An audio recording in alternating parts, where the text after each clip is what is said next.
High বন্ধুরা, কেমন আছো সবাই? আশা করি সবাই ভালো আছো। আজকে আমার পিসমা এত সুন্দর কথা বলবে, শুনে নাও।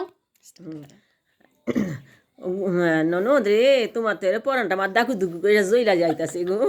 তারপরে হ তোমার তো আমার পরানটা দাকু দুকুর করে জইলা যাইতাছে।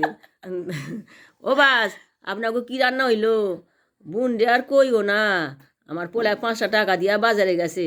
বাজারে আমারে কইয়া গেছে, মা তুমি বাজার যাবা, বাজারে গিয়া তুমি যা মাছ চিংড়ি দেখবা তাই নিয়ে আসবা। বোন রে গেছিলাম, গিয়া দেখি কোনো কিছুই দেখি না চোখে, কোনো মাছ চিংড়ি চোখে দেখি না। তা কি করবো, হেসে দেখি না যে এই লম্বা লম্বা মাছ তার আর নাই। তাই এবারে আমি ভালো করে ব্যাপারীরা কথা বলবে। জিগাইলাম যে এরে কি কইরা কাইতে হয়। আমার ব্যাস, আমার পিসমার এই যে কথা, এইবার শুনে নাও, ভালো সুন্দর কথা বলো, ভালো করে বলো দাও। আর কি বলবো, আর এইরকম যা মনে আসে তাই একটু বলি।